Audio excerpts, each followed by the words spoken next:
എവിടെ പോയി? അവനായിരിക്കും കൊടുക്കുന്നുണ്ടെങ്കിൽ. ചേട്ടാ പത്രത്തിലെ പൈസ 2 ദിവസം കഴിഞ്ഞ് തരാം. ഓ ഇവിടെ ഇപ്പൊ എന്തിനാ പത്രം? ആര് വായിക്കാനാ? ഞാൻ അതിന്റെ പൈസ ആര് കൊടുക്കും? മോനെ നീ അവനെ എവിടെങ്കിലും പോയെന്ന് നോക്ക്. ഞാൻ ഇനി എവിടെ പോയി നോക്കാനാ? ഇവിടെ മൊത്തം കിടന്ന് അന്വേഷിച്ച്. എടാ അവന് പുറത്ത് 2 കൂട്ടുകാരുണ്ടല്ലേ, അവിടെ കാണാൻ പോയോ? അവരെ വിളിച്ചൊന്ന് അന്വേഷിക്കേ. ആ ചേട്ടാ, വിഷ്ണുവിനെ 2 ദിവസമായിട്ട് കാണുന്നില്ല. അങ്ങോട്ട് അങ്ങനെ വന്നോ? അവനോടെ പോവാനാ? അവനോട് എവിടെയെങ്കിലും കാണും.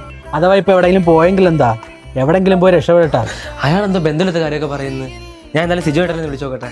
അവന് നാട്ടിലൊരു പെൺകൊച്ചിയുടെ റിലേഷൻ ഉണ്ടായിരുന്നു. ഇക്കാറാതായിട്ട് ഒളിച്ചോടി പോയായിരിക്കും. ആ ചേട്ടൻ വന്ന് വിളിക്കാവേ. അങ്ങനെ വരാൻ വഴിയില്ല. ചേട്ടനായിരിക്കത്തില്ല. എന്തിനാ അവൻ കള്ളം പറയുന്ന? വെറുതെ പറഞ്ഞ. ഇനി ഇവനടുത്ത് സംസാരിച്ചോണ്ടിരുന്നാലേ അവൻ പോയ കാര്യം ഇവൻ നാട്ടിലെ മൊത്തം അറിയിക്കും. അത് ശരിയാ. ഇപ്പൊ തന്നെ ആൾക്കാർ ചോദിച്ചു തുടങ്ങി വിഷ്ണു എവിടെ പോയെന്ന്. എനിക്ക് ചെറിയ ഡൗട്ട് ഉണ്ട്. ഞാൻ പണിക്കൊന്നും പോലെ ഇങ്ങനെ കറങ്ങി നടക്കുന്നുണ്ടേ അമ്മയും മോനോട് ചെയ്ത പ്ലാൻ ആണോ? ആടാ, എല്ലാവർക്കും ഉണ്ടൊരു ന്യായീകരണം. നിനക്കും തോന്നും ഞാൻ കള്ളം പറയാണെന്ന്. ആർക്കും ആരുടെ അവസ്ഥ മനസ്സിലാവത്തില്ല. എന്റെ കുഞ്ഞല്ലയോ, എവിടെ ഇരുന്നാലും നല്ല രീതിയിൽ ഇരുന്നാ മതി.